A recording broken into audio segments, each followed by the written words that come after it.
তো জিবরিল আমিন বলতেছিলেন লিমা তাবকি ইয়া রাসূলুল্লাহ, হাবিব কাঁদেন তো কাঁদেন কেন? রাসূল বলতেছিলেন ফামান কানা লিবাদি উম্মতি, আমার পরে আমার উম্মতের কি হবে? যতদিন আমি দুনিয়াতে ছিলাম আমি তো উম্মতকে চোখে তাকায়া তাকায়া দেখা দেখা রাখছি। আমি যখন থাকবো না উম্মত তো ধ্বংস হয়ে যাবে, উম্মতের হবে তো হবে কি? বলতে দেরি আল্লাহ আরশ থেকে জবাব পাঠাইছে, হাবিব আল্লাহু নাযিরুন আলা উম্মতি আল্লাহু সামিনুন আলা উম্মতি। চিন্তার কারণ নাই, আল্লাহ আপনি চলে যাওয়ার পর আল্লাহ আপনার উম্মতকে দেখে রাখবে।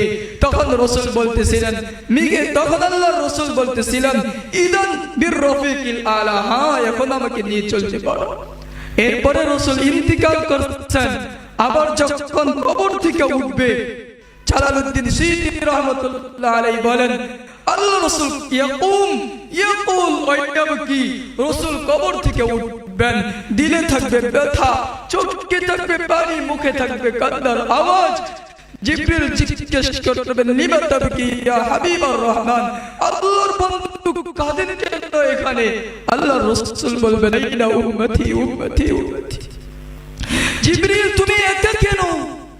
আমার উম্মত গেল তো গেল কোথায়? আমার উম্মত কোথায়? উম্মত কোথায়? আওয়াসালা ফি শাফিরি জাহান্নাম, তারা কি জাহান্নামের দ্বারপ্রান্তে চলে গেছে?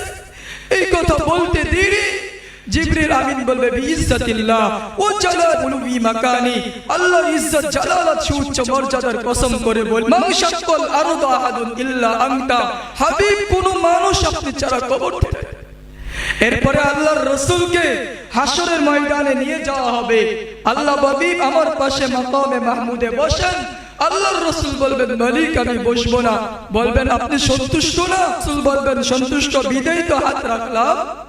বুখারীর বর্ণনায় আছে রাসূল রাখবে আর বলবে সন্তুষ্ট, বিদায় তো হাত রাখলাম, বাকি আমি যদি বসে যাই আজকের ময়দানে উম্মত হবে, এদের জন্য কে দৌড়াবে?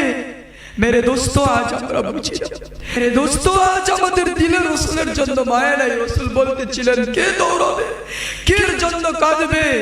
হায় হায় হায়।